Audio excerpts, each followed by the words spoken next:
નમસ્તે, કેમ છો તમે બધા? જય માતાજી, જય શ્રી કૃષ્ણ।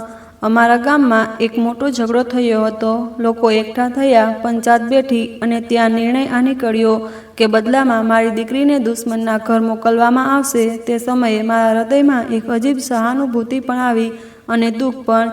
એક તરફ મને લાગ્યું કે ચાલો લંગડી દીકરીનો બોજ તો ઉતરી જશે, બીજી તરફ જ્યારે હું તેને જોયું તો મારું હૃદય કાંપી ઉઠ્યું। તે મારા પગ પકડીને રોતી હતી, પપ્પા મારે નથી જાવું, હું મરી જઈશ। પરંતુ મેં નજર ફેરવી લીધી, મેં તેને મારી આંખોથી દૂર કરી લીધી, જાણે મારી દીકરી હવે મારી જવાબદારી નથી। લોકો તેને ખેંચીને લઈ ગયા અને ત્યાં પહોંચીને તેની હાલત નોકરાણી કરતાં પણ ખરાબ થઈ ગઈ। તેને ભૂખ્યા રાખવામાં આવી, મારવામાં આવી। તેનો ભાગમાં જાણે દુઃખ અને બેઇજ્જતીથી લખાયું હોય। પરંતુ રાત્રે જ્યારે બધા સૂઈ જાય ત્યારે તે એકલી આકાશ તરફ હાથ ઉઠાવીને પ્રાર્થના કરતી, ઉપરવાળા, તારા પાસે જ મારી ઇજ્જત છે, તું જ મારો આધાર છે। વર્ષો વીતી ગયા, સમયે કરવટ લીધી અને એક દિવસ હું મારી જમીનના કાગળો બચાવવા સરકારી ઓફિસે પહોંચ્યો હતો। ત્યાં અચાનક બધા લોકો ઊભા થઈ ગયા। હું આશ્ચર્યચકિત રહી ગયો જ્યારે મેં જોયું કે મારી તેજ દીકરી કમિશનરની ખુરશી પર બેઠી હતી। તે ક્ષણે મારી આંખો ફાટીને ફાટી રહી ગઈ। મને લાગ્યું જાણે જમીન મારા પગ તળેથી ખસી ગઈ હોય। તે જ છોકરી જેને હું રડતી જોઈને અવગણી હતી, આજે તે તાકાત અને ઇજ્જતની ખુરશી પર બેઠી હતી। દિવસનું સૂર્ય તેવું જ નીકળ્યું હતું જેમ રોજ નીકળે છે। ગામની ગલીઓ ધૂળથી ભરેલી હતી। મારા હાથમાં તે જૂનું સાધન હતું જેનાથી હું વર્ષોથી ખેતી ખોદતો આવ્યો।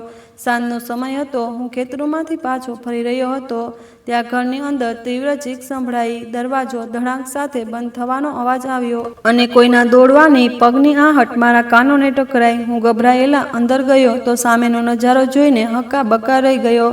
મારો દીકરો ફ્લોર પર ઘૂંટણોની પર બેઠો હતો। તે મારા પગ પર લપટ્યો હતો। તેના ચહેરો આંસુઓથી ભરાયેલો હતો અને હિંચકીઓ રોકાતું નામ નહોતું લેતું।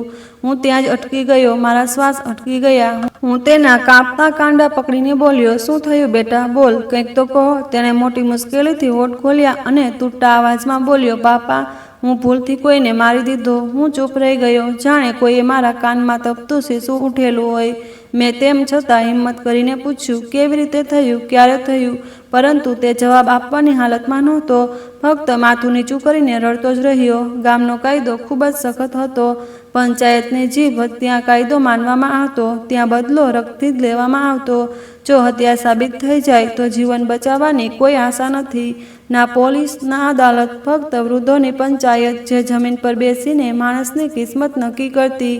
મેં ક્ષણભરમાં નિર્ણય કરી લીધો, બેટા સાંભળ મારી વાત, અત્યારે જ આ ઘરમાંથી નીકળી જા, દૂર, ખૂબ દૂર નીકળી જા, જ્યાં કોઈ તને ઓળખી ન શકે, કોઈ સંબંધી પાસે, કોઈ અન્ય ગામ, શહેર, જંગલ, પર્વત, ક્યાંય પણ ચાલ્યો જા, પરંતુ અહીંથી રોકામાં નહીં। તેણે મારી તરફ જોયું, તેની આંખોમાં આશ્ચર્ય અને નિરાશા હતી। પાપા, હવે મને ભગાડી રહ્યા છો? મેં તેનો હાથ પકડ્યો અને બોલ્યો, ના, હું તને બચાવી રહ્યો છું। પંચાયત બેસશે અને તારી જાન ઈચ્છશે, હું આ સહન નથી કરી શકતો। તેણે મને ગળે લગાવીને તીવ્ર રડવાનું શરૂ કરી દીધું। તેની હિંચકીઓ મારા હૃદયને તીખી કરી રહી હતી। મારી કમીઝ આંસુઓથી ભીની થઈ ગઈ। તે કહેતો હતો, પાપા માફ કરજો, મેં જાણી જોઈને નથી કર્યું, બધું અચાનક થઈ ગયું, હું તો ફક્ત લડી રહ્યો હતો અને તે મરી ગયો। મેં તેના માથા પર હાથ ફેરવ્યો અને કહ્યું, બસ ચૂપ થા, વધુ અવાજ ના કર, વરના લોકો સાંભળી લેશે। મેં તેને દરવાજા સુધી લઈ જઈને કહ્યું, બેટા, મારી પાસે સમય નથી, હું તને પૈસા પણ ના આપી શકું, ફક્ત રસ્તામાં જે મળે તેને ઉપરવાળાનું મોકલેલું સમજીને મદદ માગ। અત્યારે જ આ ગામમાંથી નીકળી જા, નહીં તો બધું ખતમ થઈ જશે। તેણે મારી આંખોમાં ઝાંકીને પૂછ્યું, પપ્પા, ક્યાં જાવ? મેં ભારે શ્વાસ લઈને કહ્યું, જ્યાં પગ લઈ જાય ત્યાં જ ચાલ્યો જા, ફક્ત અહીં રોકા નહીં। મેં દરવાજો ખોલ્યો અને તેના માથા પર છેલ્લી વખત હાથ મૂક્યો, જા બેટા, ઉપરવાળાને પ્રાર્થના કર કે તારા પાછળ તારા બાપ પણ જીવતો રહે।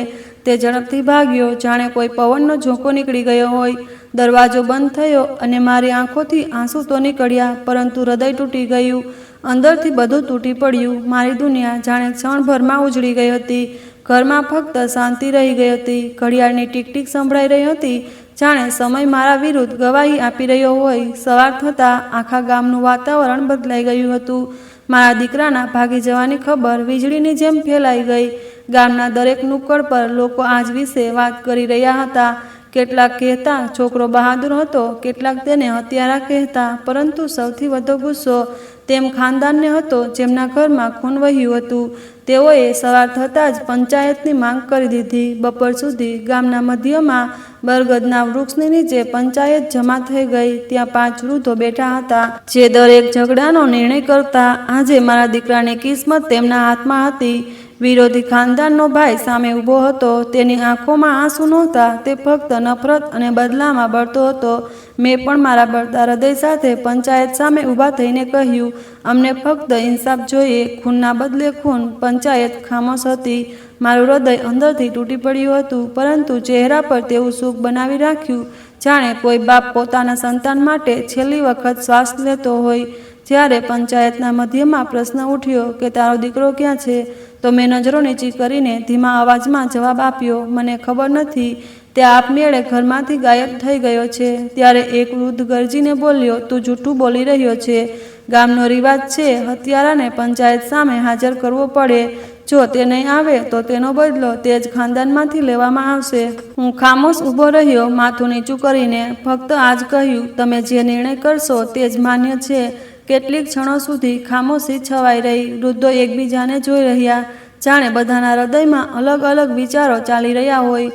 પછી અચાનક પંચાયતે નિર્ણય સંભળાવ્યો. કારણ કે હત્યારો હાજર નથી અને તેનો અપરાધ ખાનદાને આપમેળે માની લીધો છે, તેથી બદલામાં તેની બહેન આરોહીને દુશ્મન ખાનદાનને આપવામાં આવશે.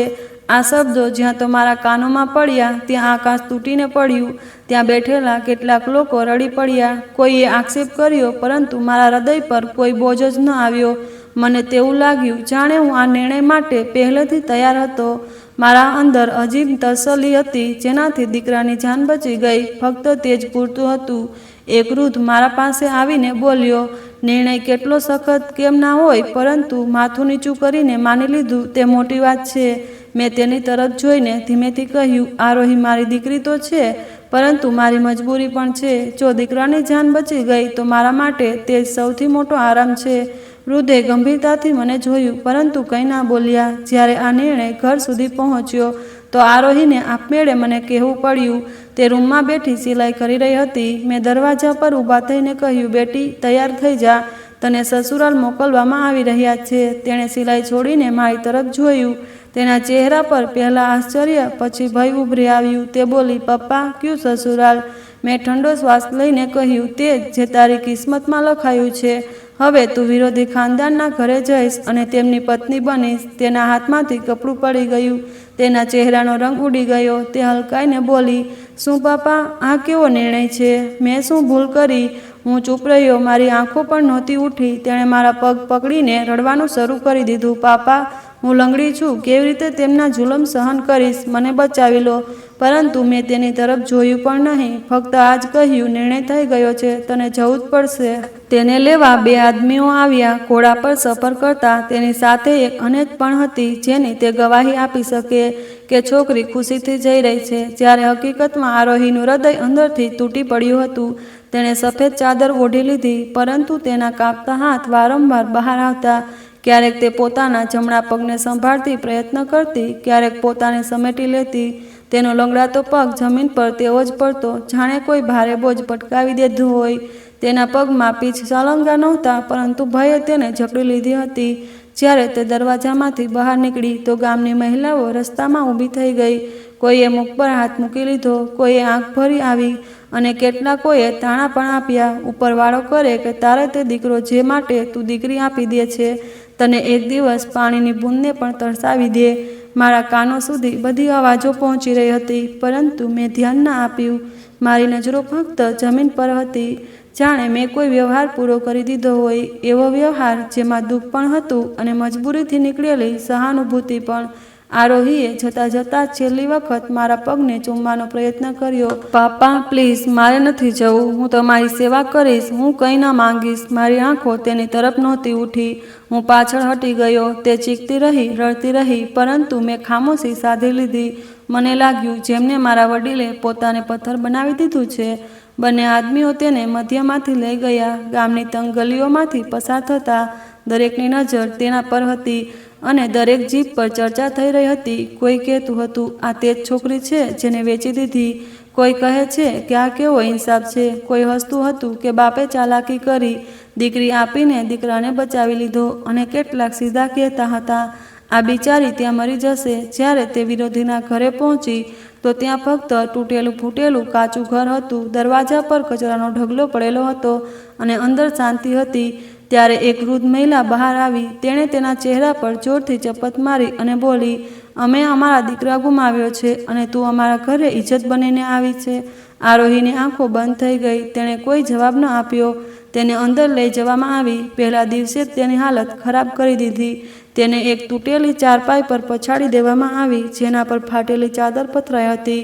ના ખાવાનું આપવામાં આવ્યું, ના પાણી, ફક્ત તાણા, ગાળ અને ધક્કા મળ્યા. સાંજ થતાં જ તેને પ્રાણીઓનું ગોબર સાફ કરવા અને ઝાડુ લગાવવામાં કહેવામાં આવ્યું. તેના પગ પહેલાં જ દુઃખથી ચૂર હતા, સુકાઈ ગયા હતા, પરંતુ તે ચૂપ રહી. તેની ખામોશીમાં ધીરજ અને મજબૂરી દબાયેલી હતી. કેટલાક દિવસ પછી ગામની માસી માર પાસે આવી અને બોલી, મેં આપણી આંખોથી જોયું છે, આરોહીને મારવામાં પીટવામાં આવી રહી છે. તેની કમર પર વાદળોના નિશાન પડ્યા છે. તે કંઈ કહેતી નથી, પરંતુ તેની આંખો બધું વર્ણન કરી રહી છે. મેં ઠંડો શ્વાસ લઈને કહ્યું, આ બધું આ બદલાની રસમ છે, સહન કરવું જ પડશે. માસીએ ગુસ્સાથી મારી તરફ જોઈને બોલી, તું બાપ છે કે કોઈ જાલિમ? અને પછી સમય ખાલી ગયો. આરોહીનું જીવન બોજ જેવું વહેતું ગયું. એક દિવસ તેને ગામમાં કૂવા પર પાણી ભરવા મોકલવામાં આવી. તેનો લંગડાતો પગ દરેકની નજરમાં હતો. લોકો પાછળથી હસતા હતા, કોઈ તાણા મારતા કે લગ્ન થઈને પણ પાણી ભરી રહી છે, લાગે છે કે ઘરવાળાઓએ કંઈ મળ્યું નથી. કોઈ કહે છે આ છોકરી તો બોજ છે, ઉપરવાળાની માર છે. આરોહીએ આંસુ આંખોમાં જ અટકાવી દીધા. તેણે માથું નીચું કરીને ઘડો ભર્યો અને ચૂપચાપ ઘર પાછી આવી. પરંતુ તે દિવસે કૂવાના કિનારે તે લાંબો સમય બેઠી રહી. આકાશ તરફ જોઈને હોઠ હલતા હતા. કદાચ તે ઉપરવાળાને ધીરજ માંગી રહી હતી, કદાચ મુક્તિ, કે ક્યારેક બેઇજ્જતીને સમાપ્ત થઈ જાય. અહીંયા ઘરમાં ખામોશી અને ગહેનાઈ થતી હતી. દીકરાની કોઈ ખબર નહોતી અને મહોલ્લામાં દરેક તરફ આરોહીનો ઉલ્લેખ થવા લાગ્યો હતો. ક્યારેક કોઈ મહિલા આવીને પૂછે કે તેની કોઈ ખબર મળી, તો હું જૂઠું બોલી દઉં, કદાચ તે તો તેના નવા ઘરમાં ખુશ છે, અને પછી વાત બદલી દઉં. મારી પત્ની કંઈ કહેતી નથી, ફક્ત આંગણામાં બેસીને જમીને ઘૂરતી રહે. આરોહીના કપડાં હજુ પણ જૂના સંદૂકમાં તેવા જ પડ્યા હતા. હવે તેના પર ધૂળ જામી ગઈ હતી, માનો સમય તેમને પણ ભૂલી ગયો હતો. કેટલાક અઠવાડિયા પછી તેની સાસુએ તેને કપડાં ધોવાનો આદેશ આપ્યો. 2 દિવસની વરસાદથી આખું આંગણું કીચડાથી ભરાઈ ગયું હતું. આરોહી ઘૂંટણો પર બેસીને વાસણો અને કપડાં ધોતી રહી. તેનું શરીર તૂટી રહ્યું હતું. તેના હાથની આંગળીઓ છોલાઈ ગઈ હતી. લોહી રીસતું હતું, પરંતુ તેણે હાથ ના રોક્યા. તેની ખામોશી તેની સૌથી મોટી ઢાલ હતી. ગામમાં તે જ સમયે એક લગ્ન થઈ રહ્યું હતું. ઢોલ વાગતા હતા, લોકો નાચી રહ્યા હતા, ગાતા હતા. મેં સફેદ કપડાં પહેર્યા, દાઢીમાં તેલ લગાવ્યું અને પંચાયતના વૃદ્ધો સામે જઈને બેસી ગયો. ત્યાં દારૂનો બોટલો ભરતી હતી. હાસ્ય ઝાંક થતું હતું અને કોઈ મારી તરફ જોઈને બોલ્યું, તે જે કર્યું, જે કોઈ વ્યાજબી બાપ કરે છે. એક દીકરી ગઈ, પરંતુ ઘર બચી ગયું અને દીકરાની જાન પણ બચી ગઈ. લોકો મારી પીઠ પર હાથ મારતા હતા, જાણે મારી સફળતાનો જશ્ન મનાવતા હોય. પરંતુ તે જ રાત્રે જ્યારે હું ઘરે પાછો આવ્યો, તો દરવાજા પર પત્ની બેઠી હતી. તેને મારી આંખોમાં જોઈ અને ફક્ત આટલું જ કહ્યું, તમે પોતાની દીકરી આરોહી તરીકે ઓળખી નથી, પોતાના સંતાનને હક વેચી દીધો. મેં કોઈ જવાબ ના આપ્યો. અંદર જઈને ચારપાઈ પર આડો પડ્યો અને છત તરફ ઘૂરતો રહ્યો. મારી દીકરી હવે કોઈના ઘરે ગુલામી કરી રહી હતી અને હું પોતાની જ ખામોશીમાં કેદી બની ગયો હતો. રાત ગાઢી થઈ ગઈ તો દરવાજા પર સતત ખટખટ થવા લાગી. હું બેઠકમાં બેઠો હતો. પાણીનો ઘડો બાજુમાં રાખેલો હતો. આંખો બંધ હતી, પરંતુ હૃદયની બેચેની દરેક અવાજ કરતાં વધુ તીવ્રતાથી ધડકતી હતી. જ્યારે દરવાજો ખોલ્યો તો સામે ગામનો એક છોકરો ઊભો હતો. તેના ચહેરા પર ભય અને સંકોચ હતો. તે બોલ્યો, સાહેબ, તમારો દીકરો કાલ રાત્રે જોવા મળ્યો છે. તે જુએ અને દારૂના ડેરા પર બેઠો છે. હાથમાં બોટલ હતી અને જીભ પર ઝેર. તે લોકોને ગાળો આપતો હતો અને કહેતો હતો, આ જમીન હવે મારી છે, જે મને ઈચ્છે તે કરીશ. મારા પગ તળેથી જમીન ખસી ગઈ.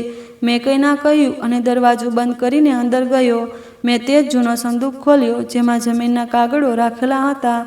બધાને ઉલટપલટ કરીને જોયા તો અસલી રજિસ્ટર ગાયબ હતી. હૃદયની ધડકન ઝડપી થઈ ગઈ. આગલા દિવસે થાણે જવું પડ્યું.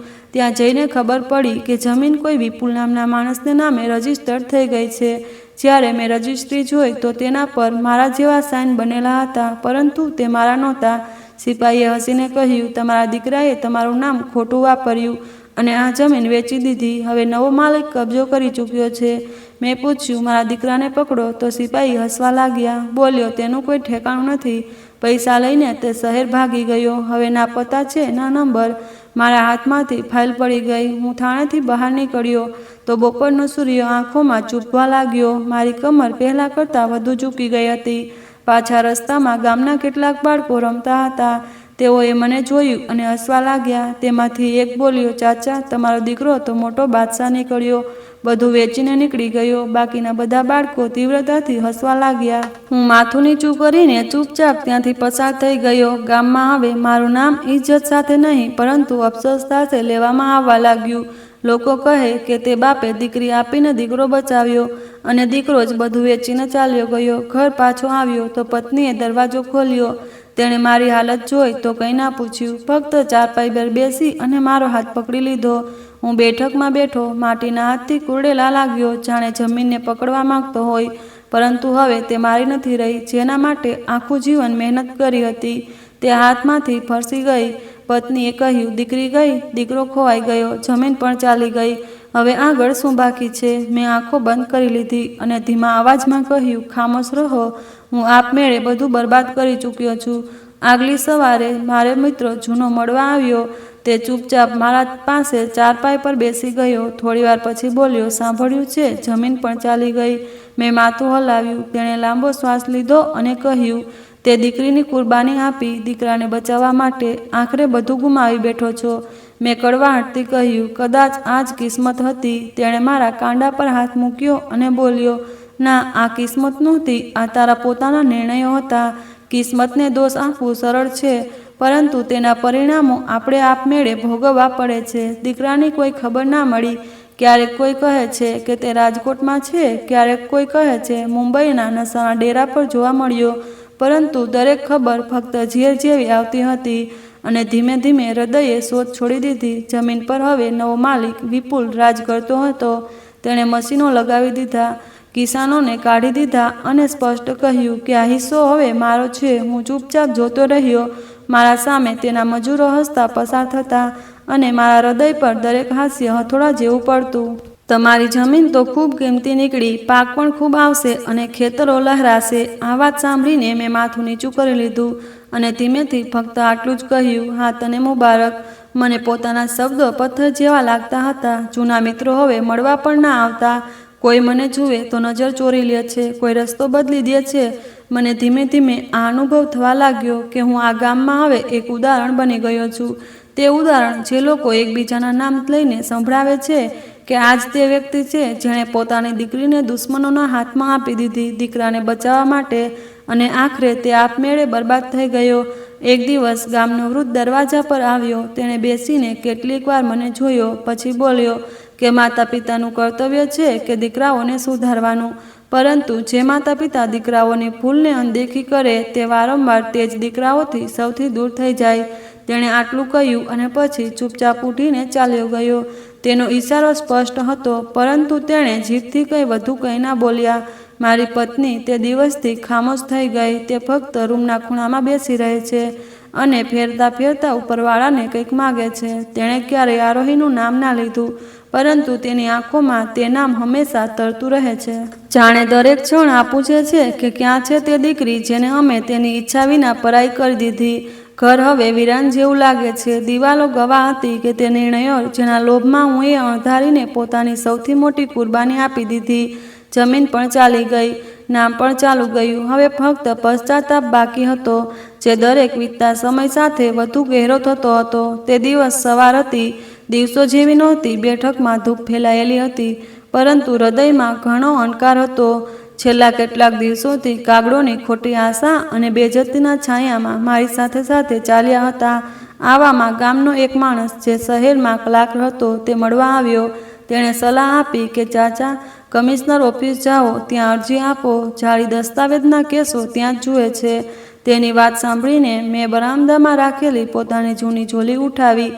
કાંડે ચાદર ચડાવી અને શહેર તરફ નીકળી પડ્યો. જૂના બસ અડ્ડા પર ધૂપમાં ઊભો રહીને ગાડીની રાહ જોતા મારા હાથ કાંપતા હતા. લોકો આવતા જતા રહ્યા અને હું વિચારતો રહ્યો કે જે કાગળો માટે મેં ઉંમર વિતાવી, એક એક ઈંટ જોડીને આ ઘર બનાવ્યું, તે કાગળો હવે કોઈના નામે થઈ ગયા છે. શહેરનો શોર મારી અંદરથી ખામોશીથી બિલકુલ અલગ હતો. જ્યારે ઓફિસના દરવાજા પર પહોંચ્યો તો ગાર્ડ ઊભો મળ્યો. તેણે હાથ રોકીને કાગળો માંગ્યા. મેં ફાઇલ આગળ વધારી અને કહ્યું કે મને કમિશનર સાહેબથી મળવું છે.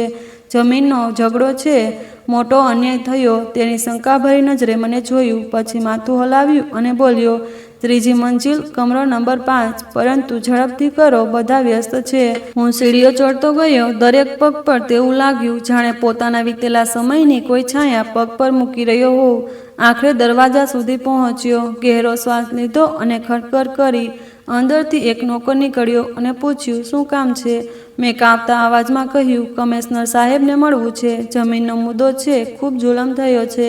તે અંદર ગયો અને થોડીવાર પછી પાછો આવ્યો. બોલ્યો, ચાલો, કમિશનર સાહેબ મુક્ત છે. દરવાજો ખોલ્યો અને હું અંદર પ્રવેશ ગયો, પરંતુ સામે જે નજરે જોયું તેણે મને અંદરથી હલાવી દીધો. સામે ખુરશી પર મારી દીકરી આરોહી બેઠી હતી. તે જ આરોહી જેને હું ક્યારેય કાબિલ ના સમજ્યો, તે જ જેને હું ફક્ત એક લંગડી છોકરી માનતો રહ્યો. તેના ચહેરા પર હવે આત્મવિશ્વાસ હતો, સારા કપડાં પહેરેલા હતા અને અંદાજમાં દબદબો હતો. તે આસિસ્ટન્ટ કમિશનરની ખુરશી પર બેઠી હતી અને હું એક થાકરેલા બાપ અને તેના સામે ઊભો હતો. હું ત્યાં જ અટકી ગયો, જાણે જમીને પગ પકડી લીધા હોય. હોઠ સુકાઈ ગયા, આંખો ભીની થઈ ગઈ. તે નજર ઉઠાવીને મને જોઈ રહી હતી અને હું નજરો ચોરી રહ્યો હતો. કેટલાક ક્ષણોની ખામોશી સદીઓને સ્પષ્ટ કરી ગઈ. પછી તેણે ધીમેથી કહ્યું, તમે બેસી જાઓ. તેના અવાજમાં ના ગુસ્સો હતો, ના નફરત, ફક્ત એક જવાબદારી, એક કર્તવ્ય હતું. હું ધીમેથી ખુરશી પર બેસી ગયો. ફાઇલ મારા હાથમાંથી ફસકીને નીચે પડી ગઈ. તેણે ઝૂકીને ફાઇલ ઉઠાવી, કાગળો ઉલટપલટ કર્યા અને બોલી કે તમારા દીકરાએ જાળી હસ્તાક્ષર કરીને જમીન વેચી દીધી છે. મેં માથું હલાવ્યું અને ધીમેથી જવાબ આપ્યો, પરંતુ જીભથી વધુ કંઈ ના નીકળ્યું. તેણે મારી પાસેથી વધુ પ્રશ્ન પૂછ્યા. હું જવાબ આપતો રહ્યો. તે દરેક વાતને નોંધતી રહી, બિલકુલ તેવી જેમ એક સાચો અધિકારી કરે છે. તેના ચહેરા પર ના કડવાહટ હતી, ના કોઈ તાણું. ઓફિસની બહાર ક્લાર્કે ઝાંકીને કહ્યું, મેડમ, એક અનેક ફાઇલ છે, તે હસ્તાક્ષર કરવાના છે. આરોહીએ ફાઇલ તેની તરફ રાખતા કહ્યું, પછી જોઈશ. તમે તે મારી તરફ વળીને બોલી, તમારી પાસે કોઈ પુરાવો છે કે આ જમીન સાચે તમારી જ છે? મેં કાંપતા હાથોથી કપડાની અંદરથી એક જૂનો રજિસ્ટર કાઢ્યો. તે મારા અસલી હસ્તાક્ષર હતા. મેં કહ્યું, જુઓ, આ જૂના છે, પરંતુ આ અસલી છે. મારે તેને કાગળો લીધા અને ગંભીરતાથી જોયા. પછી નકલી હસ્તાક્ષરો પર નજર કરી. તેના ચહેરા પર પ્રથમ વખત હળવી જગ્યા આવી, જાણે કોઈ છાયાએ અંદર ઝાંકી હોય. તેને ગહેરો શ્વાસ લઈને કહ્યું, આ કેસ હું આપમેળે જોઈશ. તમે 2 દિવસ પછી આવીને રજિસ્ટ્રી વિભાગમાં સંપર્ક કરજો. તેણે ધીમેથી ફાઇલ બંધ કરી મેઝ પર રાખી દીધી અને આંખો કેટલીક વાર પર તેજ વળગેલી રાખી. હું ખામોશીથી પોતાની ખુરશી પરથી ઉઠ્યો અને પગ ધીમે ધીમે પાછળ ખેંચતા દરવાજા તરફ વધવા લાગ્યો. ત્યારે તેણે પાછળથી અવાજ લગાવ્યો, ચાચા, રૂકો. હું પલટ્યો. જોયું તેની આંખોમાં હળવી ભીનાશ હતી, પરંતુ અવાજમાં ગહનતા અને ઠેરાવ હતો. તેણે કહ્યું, પોતાનો ખ્યાલ રાખજો. હું કંઈ કહેવા માંગતો હતો, પરંતુ જીભ જાણે સાથ છોડી ગઈ. ગળામાં શબ્દો અટકી ગયા અને ફક્ત ખામોશી રહી ગઈ.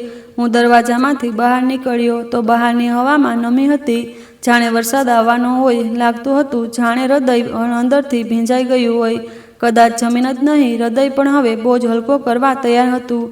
ઓફિસમાંથી નીકળ્યા પછી મારા પગ દરવાજામાંથી આગળ વધ્યા જ નહીં.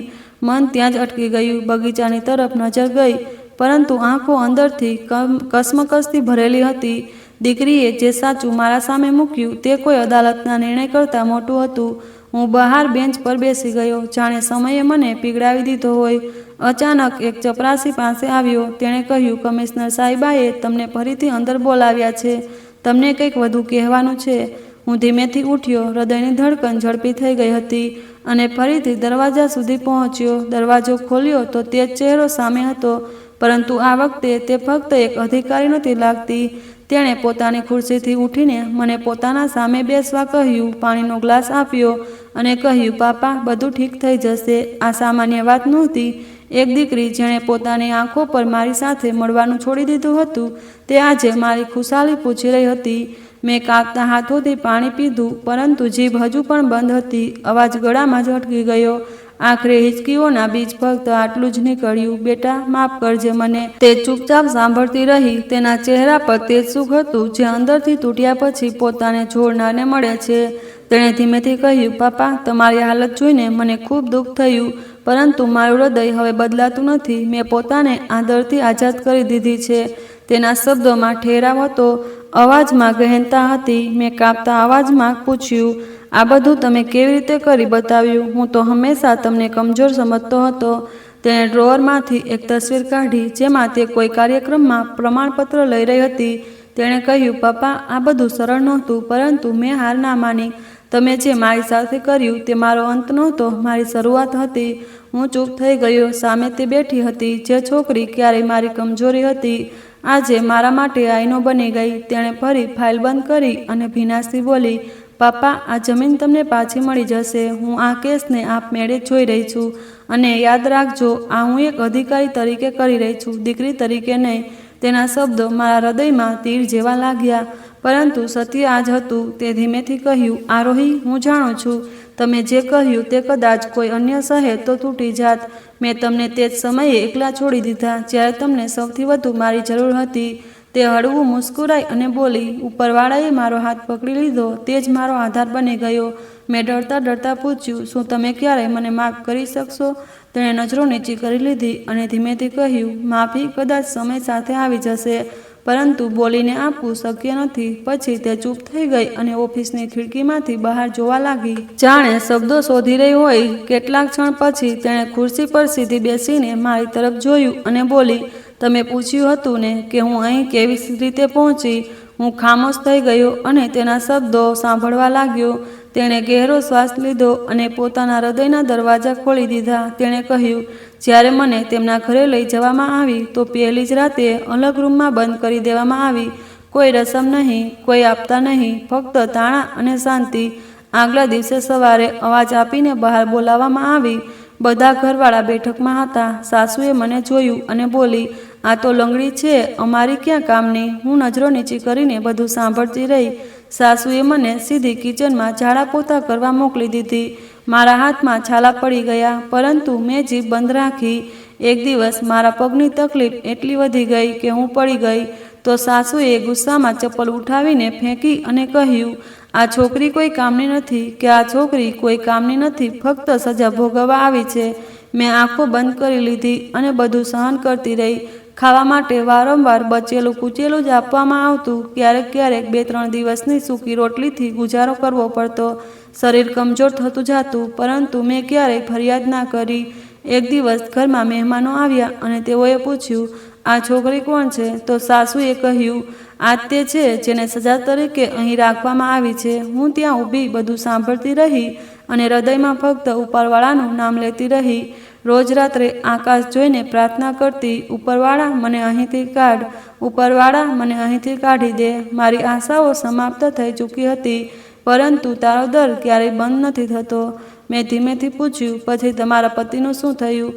તેને હળવી મુસ્કાન સાથે કહ્યું, તે કામના સિલસિલે શહેર ગયો હતો અને 6 મહિના પછી પાછો આવ્યો. પહેલા દિવસથી જ તેનો મારી પ્રત્યે કોઈ લગાવ નહોતો, પરંતુ જે દિવસે તેણે મને ચુડાસની પાસે જ્ઞાતા કરી અને ચહેરાના ઘા સાથે જોયું, તે દિવસે તેને કદાચ અનુભવ થયો કે કંઈક ખોટું છે.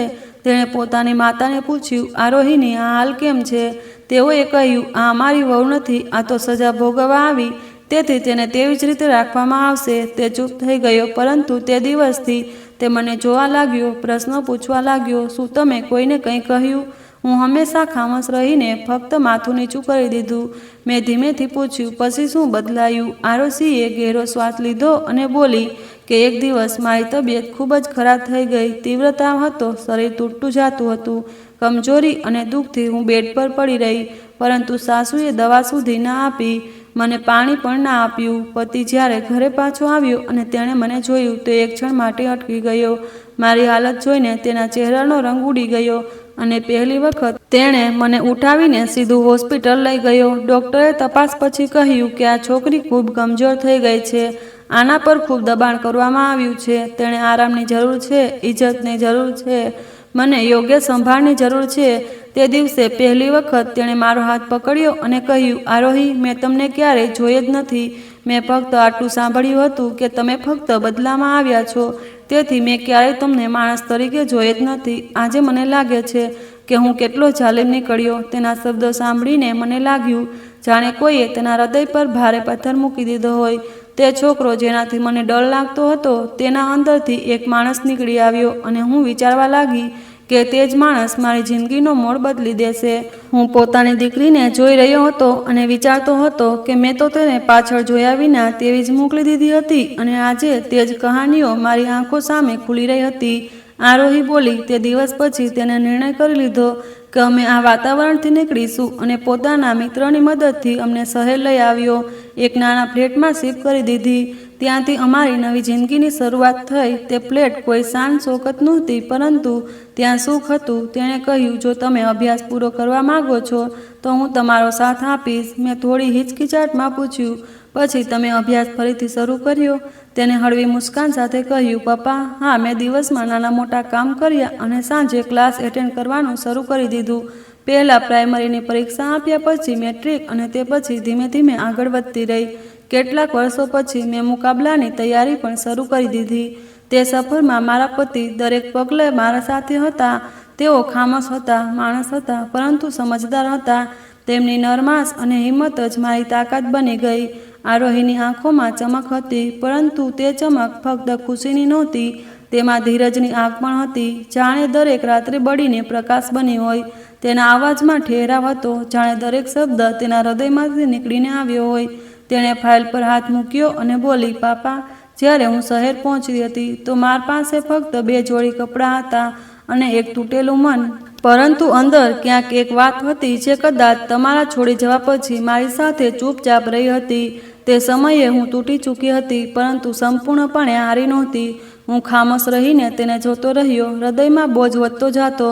તે આગળ બોલી, મારા પતિએ તે નાના ફ્લેટમાં મારા માટે સુખ આપવાનો પ્રયત્ન કર્યો જે તેના પોતાના ઘરવાળાઓએ મારી પાસેથી છીનવી લીધું હતું. તેણે પોતાને કહ્યું કે આરોહી, મને ખબર છે કે હું પોતાની ભૂલને સુધારો ના કરી શકું, પરંતુ તમારી જિંદગી હવે મારી જવાબદારી છે. આ સાંભળીને હું પહેલી વખત મુસ્કુરાઈ, કારણ કે પહેલી વખત કોઈએ મને માણસ તરીકે સમજ્યું હતું, સજા નહીં. તેના શબ્દો મારા વડીલમાં ઉતરી રહ્યા હતા. દરેક વાત જાણે ખંજર બનીને હૃદયને ચીરી રહી હતી. તે બોલી, પાપા, શહેરની જિંદગી સરળ નહોતી. દરેક પગ પર મુશ્કેલીઓ આવી. પતિની આવક ખૂબ ઓછી હતી. મારા ઈરાદા ખૂબ મોટા. દિવસમાં ઘરનું કામ કરતી, સાંજે પ્રાઇવેટ સ્કૂલમાં બાળકોને વચાવતી અને રાત્રે જૂના પુસ્તકો વાંચીને નોંધો બનાવતી. ક્યારેક ક્યારેક ખાવા માટે ફક્ત એક રોટલી હોય અને અમે બંને અડધી અડધી વેચીને ખાતા, પરંતુ અમે હાર ના માની. મેં ધીમેથી પૂછ્યું, ક્યારેય પાછા આવવાનો વિચાર આવ્યો? તેણે નજરો નીચી કરીને કહ્યું, આવ્યો હતો પાપા, બહુ બધી વખત, પરંતુ હૃદયમાં તે ક્ષણે આવતો જ્યારે તે તમારા પગ પકડ્યા હતા અને તમે નજર ફેરવી લીધી હતી. ત્યારે મેં પોતાને કહ્યું કે જ્યારે પાછી આવીશ તો ઇજ્જત સાથે આવીશ. તેનો અવાજ ભરાઈ આવ્યો, પરંતુ તેના ચહેરા પર ગર્વ નહોતો, ફક્ત વિશ્વાસ હતો. તે બોલી, પછી એક દિવસ અખબારમાં જાહેરાત જોઈ કે કમિશનરની પરીક્ષા થઈ રહી છે. ત્યાંથી અસલી સફર શરૂ થઈ. મેં પૂરી તાકાતથી તૈયારી શરૂ કરી દીધી. ઘણી રાતો ફક્ત પ્રશ્નો હલ કરવા અને પુસ્તકોમાં ડૂબેલી રહેવામાં વીતી ગઈ. પતિએ દરેક મુશ્કેલીમાં મારો સાથ આપ્યો. તેણે મારા માટે એક જૂનું કોમ્પ્યુટર ખરીદ્યું જે વારંવાર બંધ થઈ જતું, પરંતુ તેણે ક્યારેય ફરિયાદ ના કરી. ફક્ત કહેતો, તું હાર ના માન, બાકીનું બધું હું સંભાળી લઈશ. મેં આશ્ચર્યથી પૂછ્યું, તે કેવો માણસ છે? હું તો હંમેશા તેનાથી ડરતો રહ્યો. આરોહીએ સીધું મારા આંખોમાં જોયું અને કહ્યું, તે માણસ હતો પાપા, ફક્ત માણસ જેને તકલીફ આપી. પરંતુ પછી તે જ મરહમ પણ મૂક્યો. તેના માટે હું દુશ્મનની દીકરી નહોતી, ફક્ત તેની પત્ની હતી. હું માથું નીચું કરીને બેસી રહ્યો. હૃદયમાં બોજ વધુ વધતો જતો, જાણે દરેક સત્ય મારી શ્વાસો પર વધુ વજન મૂકતો હોય. આરોહી બોલી, પાપા, પહેલી વખત જ્યારે મેં પરીક્ષા આપી હતી તો નિષ્ફળતા હાથ લાગી. હૃદય સંપૂર્ણપણે તૂટી ગયું હતું. લાગ્યું જાણે સારી મહેનત વ્યર્થ હોય. પરંતુ મારા પતિએ મારી પર હિંમત વધારી અને તેઓએ કહ્યું કે એકવાર અને પ્રયત્ન કરો, ઉપરવાળો જુએ છે, અને જો તમારી નિયત સાચી છે તો મહેનત વ્યર્થ નહીં જાય. તે દિવસે તેમના શબ્દો મારા માટે આધાર બની ગયા. હું ફરીથી તૈયારીમાં લાગી ગઈ. દિવસ રાત પુસ્તકોમાં ડૂબી રહી. ઊંઘ, ભૂખ બધું પાછળ છોડી દીધું અને બીજી વખત મેં સફળતા મેળવી લીધી. જ્યારે પરિણામ આવ્યું તો હું હાથ જોડીને પ્રાર્થના કરતી હતી. મારા પતિ હસતા હસતા બોલ્યા, આજે મારી પત્ની સરકાર બની ગઈ છે. તેમની આંખોમાં ગર્વ હતો અને મારી આંખોમાં આંસુ. તે ક્ષણે મારી જિંદગીનો સૌથી મોટો મોડ લખી દીધો. ઓફિસના રૂમમાં એક ગહેરી ખામોશી છવાઈ ગઈ. હું સામે બેઠો ફક્ત તેને જોતો રહ્યો અને હાથ ટેબલ પર મૂકીને જેને પોતાને સંભાળવાનો પ્રયત્ન કરતો રહ્યો. આરોહી બોલી, જ્યારે પોસ્ટિંગ યાદી આવી અને તેમાં મારું નામ અહીં આવ્યું તો હું કેટલાક ક્ષણો માટે આશ્ચર્યચકિત રહી ગઈ. આ તે જગ્યા હતી જ્યાંથી મને બધું છીનવી લેવામાં આવ્યું હતું અને હવે કિસ્મતે મને પાછી યથાવત જ મોકલી દીધી. તફાવત ફક્ત એટલો હતો કે પહેલાં હું મજબૂર હતી, હવે હું પોતાના નિર્ણયો સાથે પાછી આવી હતી. મેં હિચકિચાટથી પૂછ્યું, તમે મને કેમ ના સંભાળ્યા? હું તો તમને ક્યારેય પોતાનું માની જ ના શક્યો. આરોહી ખુરશીને ટેકો લગાવીને બોલી, પાપા, કારણ કે હું જાણતી હતી કે તમે મુજરિમ નહોતા. તમે ફક્ત કમજોર હતા. તમે પોતાના દીકરાના મોહમાં દીકરીને કુરબાન કરી બેઠા અને આ જ તમારી સૌથી મોટી ભૂલ હતી. જો તમને તક મળતી તો તમે પણ કદાચ તે જ ના કરતા જે સાચું હોત. મેં વિચાર્યું કે તમને એક તક આપું. કદાચ તે જમા મારું સુખ છુપાયેલું હતું. ઓફિસની ખિડકીમાંથી ધૂપ અંદર આવી રહી હતી અને રૂમની રોશની કોઈ અદાલત કરતાં વધુ સ્પષ્ટ લાગી રહી હતી. આરોહીએ ધીમેથી કહ્યું, પાપા, મારા પતિએ પોતાના ભાઈના મૃત્યુનો બદલો મારી પાસેથી ના લીધો કારણ કે તેને મને સમજી લીધી હતી અને ઇંતકામથી કંઈ મળતું નથી. તેણે મને અપનાવી અને મેં તેમના પર ભરોસો કર્યો. અમે બંનેએ સાથે જીવવું શીખ્યું, એકબીજાને સજા આપી નહીં. હું સાંભળતો રહ્યો. દરેક શબ્દ મારા વડીલ પર આઘાત કરતો રહ્યો, પરંતુ તે જ સાથે મને સુખ પણ મળતું રહ્યું. કદાચ આ જ મારી સાચી સજા હતી અને આ જ મારી મુક્તિ. રૂમમાં ફરીથી ખામોશી છવાઈ ગઈ. હું તેના સામે એક સામાન્ય માણસની જેમ બેઠો હતો, પોતાની હથેળીઓની રેખાઓ ઘોળતો રહ્યો. મેજ પર મારી ફાઇલ ખુલ્લી પડી હતી, જેમાં ખરીદદારોના નામ, નકલી અને મારા જૂના કાગળો રાખેલા હતા. આરોહીએ ફાઇલ બંધ કરી અને એકદમ સ્પષ્ટ અવાજમાં કહ્યું કે આ જમીનની કાનૂની સ્થિતિ હવે તપાસવામાં આવશે. તમારી ફાઇલ રજિસ્ટ્રી ઓફિસ જશે અને આખો કેસ સ્પષ્ટ થશે. આ તેનો અવાજ નહોતો, એક અધિકારીનો અંદાજ હતો, જેમાં કોઈ કડવાહટ નહોતી, કોઈ નરમાશ નહોતી, ફક્ત કાયદાની શક્તિ હતી. તેણે ઇન્ટરકોમ દબાવ્યું અને કેટલાક ક્ષણો પછી એક અધિકારી રૂમમાં આવ્યો. આરોહીએ કહ્યું, આ ફાઇલ પૂરી કરીને રજિસ્ટ્રી ઓફિસ મોકલો અને જવાબી કાર્યવાહી 2 દિવસમાં મારા ડેસ્ક પર હોવી જોઈએ. અધિકારી ફાઇલ લઈને ચાલ્યો ગયો અને રૂમમાં ફરીથી ખામોશી છવાઈ ગઈ. મેં નજરો ઉઠાવી. કદાચ તેની આંખોમાં પોતાના માટે કંઈક શોધવા માંગ્યું, પરંતુ ત્યાં ફક્ત ઠહેરાવ અને સુખ હતું. તે હવે ફક્ત મારી દીકરી નહોતી, તે એક અધિકારી હતી જેણે પોતાના ઘા પરથી બધું બનાવ્યું હતું. મેં ધીમેથી કહ્યું, બેટા, તમે મારા માટે જે કર્યું તે કદાચ હું તેના લાયક પણ નહોતો. તેણે મારી તરફ જોયું, પરંતુ કંઈ ના બોલી. તેની નજરોમાં કોઈ ખાસ જજ્બો નહોતો, ફક્ત જાણે કોઈ જૂનો દરવાજો ચૂપચાપ બંધ થઈ ગયો હોય. મેં કાપતા અવાજમાં કહ્યું, આરોહી, તમને યાદ છે બાળપણમાં તમે સ્કૂલમાંથી આવીને સૌથી પહેલાં પોતાની પુસ્તકો મને બતાવતા હતા? તે ક્ષણો મારી આંખો સામે ઘૂમી ગયા, જાણે યાદોનો કોઈ દરવાજો ખુલી ગયો હોય. આરોહીએ હળવી મુસ્કાન સાથે બોલી, મને બધું યાદ છે પાપા, પરંતુ યાદો નિર્ણય નથી કરતી, કર્તવ્ય છે. હું તેની તસવીર જોતો રહ્યો, જાણે લાકડાના ટુકડામાં કોઈ નાની માફી છુપાઈ હોય. આરોહીએ નરમાશથી કહ્યું, તમારી જમીનનો નિર્ણય હવે કાયદો કરશે. મારું કામ છે કે બધું સ્પષ્ટ થાય. આજ મારું કર્તવ્ય છે અને આજ મારું સુખ. મેં હિચકિચાટથી પૂછ્યું, તમારી માતા તમારું હાલ પૂછે છે? તેણે હળવા અવાજમાં કહ્યું, તેમને મારા તરફથી નમસ્કાર કહેજો. તેની આંખોમાં ભીનાશ હતી, પરંતુ જીભ પર તેજ ઠહેરાવ. રૂમમાં ફક્ત ફાઇલના પાનાઓની સરસરાટ ગૂંજતી હતી. આરોહી ફરીથી પોતાના કાગળોમાં વ્યસ્ત થઈ ગઈ. એક હાથથી કલમ ચલાવતી હતી અને બીજો ફોન તરફ વધતો હતો. મારા માટે તે ફક્ત દીકરી રહી નહોતી, તે આખા વ્યવસ્થાનો ભાગ હતી. એક અધિકારી અને હું તેના સામે ફક્ત એક વૃદ્ધ બાપ હતો અને પોતાના કર્તવ્યના વર્તુળથી બહાર ના નીકળી. ઓફિસથી તે સાંજે ખામોશીથી ભરેલી હતી. ચારે તરફ શાંતિ છવાયેલી હતી, જાણે રૂમની દિવાલો પણ તે નિર્ણયની સાક્ષી બની ચૂકી હોય. આરોહીએ પોતાની ફાઇલો ધીમેથી એકઠી કરી, કલમ ડ્રોવરમાં મૂકી અને મોટા નરમ અંદાજમાં બેગ બંધ કરી તો લાગ્યું જાણે રૂમની હવા પણ ઢીલી થઈ ગઈ હોય. હું ત્યાં જ ઊભો હતો, દરવાજા પાસે, અને મારી નજરો ફક્ત તેના પર જ વળગી હતી. જાણે તેને પોતાનું કર્તવ્ય પૂરું કરી દીધું હોય અને હવે તે પોતાની જાતથી પણ હલકી થઈ ગઈ હોય. તે મારી તરફ વધી તો મારા પગ આપમેળે પાછળ હટ્યા. કેટલાક ક્ષણો માટે તેણે મારી તરફ જોયું અને મોટી સાદગીથી કહ્યું, પપ્પા, હવે બધું તમારા હાથમાંથી નીકળી ગયું છે. કાયદો પોતાનું કામ કરશે. હું ઈચ્છીને પણ પોતાના અવાજ ના કાઢી શક્યો. હોઠ તો હલ્યા, પરંતુ શબ્દ ગળામાં જ અટકી ગયા. હૃદય તો ફક્ત આ જ માંગતું હતું કે હાથ પકડી લઉં, તેને રોકી લઉં, તેને કહી દઉં કે માફ કરજે. પરંતુ ગુનાઓ એટલા ભારે હતા કે મારી જીભ હાર માની બેઠી. તે બહાર નીકળી ગઈ, સીડીઓ ઉતરી અને ધીમેથી ગાડીમાં બેસી ગઈ. દરવાજો બંધ થયો તો જાણે મારી આશાઓ પર તાળું લાગી ગયું. તે ચાલી ગઈ અને હું ફક્ત તેની ગાડીના ધુમાડાને જોતો રહી ગયો.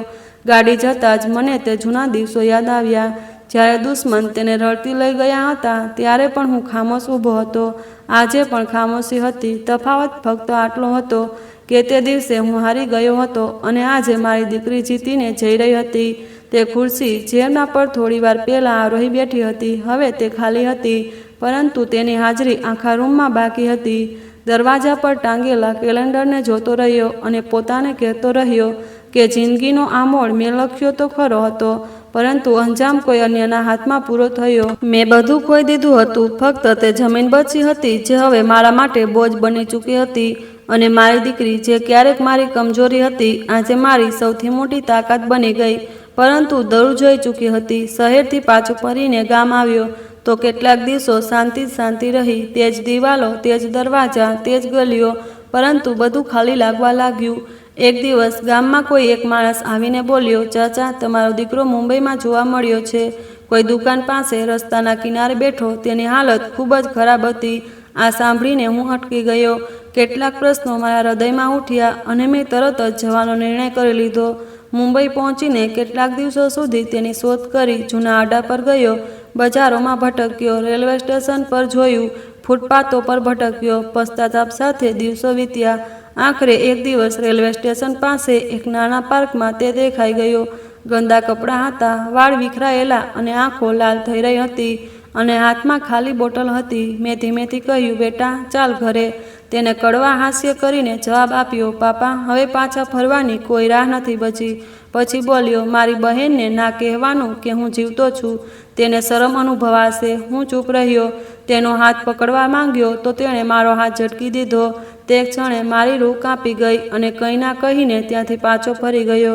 ગામ પાછો આવ્યો તો અનુભવ થયો કે દીકરાને બચાવવા માટે જે વ્યવહારો મેં કર્યા તે જ મારી સૌથી મોટી બરબાદી બની ગઈ. મારો દીકરો હવે ફક્ત મારો દીકરો નહોતો, પરંતુ મારી કમજોરીથી જન્મેલી હારનું નામ હતું. તે મારી આશા હતી, મારો ગર્વ હતો, પરંતુ હવે ફક્ત એક છાંયો બચ્યો જે પોતાના જ ગુનાઓમાં ખોવાઈ ગયો હતો. અને હું ફક્ત એક મજબૂર બાપ હતો જે બધું જોતો પરંતુ કંઈ ના કરી શક્યો. દિવસો વીતતા ગયા. ગામની ગલીઓ મારો છાંયો પણ હલકો થતો ગયો. જમીનની ફસલો લીલી તો હતી, પરંતુ મારા માટે તે ખેતરો જીવંત મૃત્યુ હતા. હાથ કાંપતા હતા, પરંતુ આંખો ફક્ત આરોહીને શોધતી રહી. તેની કોઈ ખબર ના આવતી, ના ફોન, ના મેસેજ. ક્યારેક અખબારમાં તેની તસવીર છપાઈ જતી. કોઈ કાર્યક્રમ કે કાર્ય સાધનામાં લોકો કહે કે ચાચા, તમારી દીકરીએ મોટું નામ કમાયું છે, અને હવે ફક્ત હળવી મુસ્કાન આપીને ચૂપ થઈ જાવ. દીકરીનું નામ હવે કોઈની જીભ પર ના આવતું. ફક્ત તે ગુમસુદા થઈ ગઈ અને હું તેને ખામોશ સાક્ષી હતો. રૂમની દિવાલ પર લાગેલી તસવીરમાં નાની આરોહી 5મા વર્ગની ટ્રોફી લઈને મુસ્કુરાતી હતી.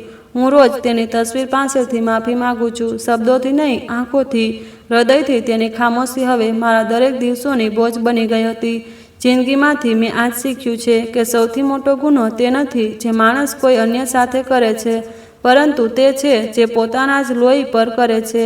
મારી કમજોરીએ મારી દીકરીને કુરબાન કરી દીધી. દીકરો ખોવાઈ ગયો અને હવે મારા પાસે ફક્ત પશ્ચાતાપ રહી ગયો છે. આજે બધું કહેતા કહેતા પણ હૃદય ખાલી છે, કારણ કે જેણે મને સૌથી મોટો પાઠ આપ્યો તે મારી પોતાની દીકરી હતી. તેણે સજા ના આપી, ફક્ત ચૂપચાપ ચાલી ગઈ. ગામમાં પાછા ફર્યા પછી દિવસો તો વીતતા રહ્યા, પરંતુ મારી રૂહ દર વખતે ખાલી રહેવા લાગી. સવાર થતી તો ખેતરોમાં તે લીલાશ દેખાતી, પરંતુ મારા અંદર કાંઈ નહોતું. સાંજે સૂર્ય ડૂબે તો લાગે જાણે મારા પોતાના પણ ડૂબી ગયા હોય. ગામવાળા ક્યારેક મારા હાથમાંથી પૂછે કે ચાચા, દીકરીની કોઈ ખબર આવી? તો હું માથું હલાવીને વાત બદલી દઉં. કોઈએ કહેવાની હિંમત જ નથી થતી કે મારી દીકરી માટે હવે ફક્ત નામ ના રહી ગયું, પરંતુ એક આઈનો બની ગઈ, જે દરરોજ મારો ગુના બતાવે છે. રાત્રિઓ સૌથી વધુ ભારે થઈ જાય. ઊંઘ આંખોથી ગાયબ થઈ ચૂકી હતી. બેડ પર આડો પડું તો દિવાલો પર ટંગેલી જેની તસવીર મને ઘૂરતી રહે. હું આંખો બંધ કરું તો તે ક્ષણ સામે આવે જ્યારે તે ફાઇલોના ઢગલા વચ્ચે અધિકારી બનીને મારા સામે બેઠી હતી, અને હું તેના સામે ફક્ત એક મુજરીમની જેમ નજરો નીચી કરીને બેઠો હતો. તેનો દરેક શબ્દ મારા વડીલમાં આઘાત બનીને ગુંજતો. પાપા, હવે નિર્ણય કાયદો કરશે. આ વાક્ય મારા કાનોમાં વારંવાર ગુંજતું, અને હું કરવટ બદલતા ફક્ત ઠંડો શ્વાસ લઈને લઉં. કેટલાક દિવસો પછી ગામમાં પોસ્ટ ઓફિસમાંથી પત્ર આવ્યો. તે પર સરકારી મોહર લાગેલી હતી. હાથ કાંપતા હતા. ખોલ્યો તો ખબર પડી કે જમીનનો કેસ સંપૂર્ણપણે સરકારના કબજામાં જઈ ચૂક્યો છે. તે કાગળ વાંચતા જ મારી આંખો સામે અંધારું છવાઈ ગયું. જિંદગીભર જે જમીનને સંભાળીને રાખી, તેને હવે હું પોતાના હાથમાંથી ખોઈ ચૂક્યો. હવે ના દીકરો મારો હતો, ના જમીન મારી હતી, અને દીકરી તો પહેલેથી જ દૂર જઈ ચૂકી હતી. ગામના લોકો હવે વાતો બનાવવા લાગ્યા. કોઈ કહે છે, જુઓ, જમીન ગઈ, હવે શું બચશે? કોઈ કહે છે, દીકરી મોટી અધિકારી બની ગઈ, પિતાને સજા આપી રહી છે. હું બધું સાંભળું અને ખામોશ રહું, કારણ કે સત્ય તો આ જ હતું કે આ બધાનું કારણ હું આપમેળે હતો. મેં જ બરબાદીની નીંદ રાખી હતી. એક સાંજે હું એકલો ચોપાટ પર બેઠો હતો. આકાશ પર વાદળો હતા, ઠંડી હવા વહેતી હતી. ત્યારે ગામનો એક બાળક દોડતો આવ્યો. બોલ્યો, ચાચા, અખબારમાં તમારી દીકરીનું ઇન્ટરવ્યૂ છપાયું. તેણે કહ્યું કે ભ્રષ્ટાચાર સામે લડાઈ તેની સૌથી મોટી જંગ છે, અને તે ક્યારેય પાછળ નહીં હટે.